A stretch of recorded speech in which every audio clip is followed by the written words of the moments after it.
ইসরায়েলের উত্তরে আবারও ড্রোন হামলা চালিয়েছে হিজবুল্লাহ। টার্গেট সীমান্ত থেকে ৩ কিলোমিটার দূরে হারফিস শহর।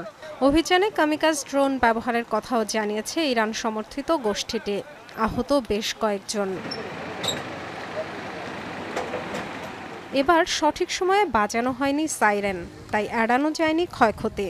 তবে হামলার জবাব দিতে দেরি করেনি বলেও দাবি তাদের। বুধবারের অভিযানের একটি ভিডিও ফুটেজ প্রকাশ করেছে আইডিএফ। বলা হয়, ফাইটার জেট দিয়ে হামলায় ধ্বংস করা হয়েছে হিজবুল্লাহর একাধিক ঘাঁটি। লেবাননের গ্রাম আল ওয়াজদানিতে হয়েছে ভারী বোমাবর্ষণ। খিয়াম ও আয়তা আশ শাবেও চালিয়েছে বড় ধরনের হামলা। পাল্টাপাল্টি হামলায় উত্তেজনার মধ্যে বুধবার উত্তরাঞ্চল পরিদর্শনে যান বেনিয়ামিন নেতানিয়াহু। জানান হিজবুল্লাহ বিরোধী বড় অভিযানের পরিকল্পনার কথা। যারা ভাবছে আমাদের ক্ষতি করবে আর আমরা অলস বসে থাকব, তারা ভুল করছে। উত্তরে বড় ধরনের অভিযানের প্রস্তুতি নিচ্ছি। অঞ্চলটিতে যে কোনো উপায়ে নিরাপত্তা ফিরিয়ে আনব।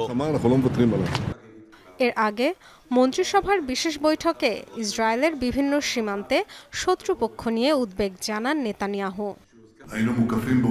শত্রুরা ঘিরে রেখেছে আমাদের। তারা ভেবেছে কোণঠাসা করে আমাদের মানচিত্র থেকে মুছে দেবে। তবে প্রাচীন আমল থেকে আমরা সাহসী যোদ্ধার জাতি, ঐক্যবদ্ধ হয়ে নিজেদের রক্ষা করেছি।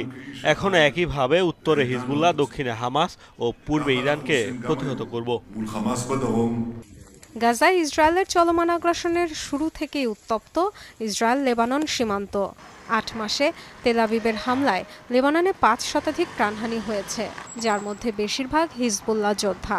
বেসামরিক নিহতের সংখ্যা ৭০ জনের বেশি। হিজবুল্লাহর হামলায় প্রাণ হারিয়েছে ইসরায়েলের ১৫ সেনা ও ১০ বেসামরিক নাগরিক। গত সোমবার রাতভর এভাবেই দাউ দাউ করে জ্বলা আগুনে পুড়ে যায় ইসরায়েলের উত্তরাঞ্চলের বিস্তীর্ণ বনভূমি। হিজবুল্লাহ ছোড়া রকেটে সৃষ্ট আগুন যতক্ষণে নিয়ন্ত্রণে আনা হয়, ততক্ষণে পুড়ে যায় ৩৫০০ একরের বেশি বনাঞ্চল। ইসরায়েলের বন বিভাগের তথ্যে হিজবুল্লাহর একদিনের হামলাতেই উত্তরাঞ্চলে পাহাড়ি এলাকায় আগুন জ্বলেছে অন্তত ৯৪টি স্থানে। আগুন নিয়ন্ত্রণে আনা গেলেও পুরোপুরি নেভেনি। এখনও কোথাও কোথাও পুড়ছে গাছপালা। আগুন ছড়িয়েছে আবাসিক এলাকাতেও। গত মে মাসের শেষ থেকে এখন পর্যন্ত ইসরায়েলের প্রায় ১০,০০০ একর বনভূমি পুড়ে গেছে, যার বেশিরভাগই পুড়েছে হিজবুল্লাহর হামলার কারণে। গাজায় তেল আবিবে নির্বিচার আগ্রাসনের প্রতিবাদে উত্তরাঞ্চলের গ্রামগুলোতে এখনও প্রতিদিন রকেট ড্রোন ছুটছে লেবাননের সশস্ত্র সংগঠনটি। এমন পরিস্থিতিতে আতঙ্কে এলাকা ছেড়ে পালাচ্ছে ইসরায়েলিরা। লেবানন সীমান্তবর্তী এলাকাগুলোতে বন্ধ শিক্ষা প্রতিষ্ঠানও। ঘর ছাড়া এসব বাসিন্দারা বেশ ক্ষুব্ধ নেতানিয়াহু সরকারের উপর। উত্তরাঞ্চলের পরিস্থিতি দুর্ভাগ্যবশত দিন দিন খারাপ হচ্ছে। ১ সেপ্টেম্বর থেকে নতুন শিক্ষা কার্যক্রম শুরু হওয়ার কথা। এই সময়ের মধ্যে আমরা বাড়ি ফিরতে পারবো কিনা তা নিয়ে আমি সন্দিহান।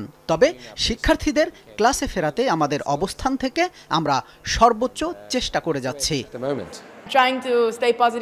প্রতিদিনই আমাদের এলাকায় রকেট হামলা হচ্ছে।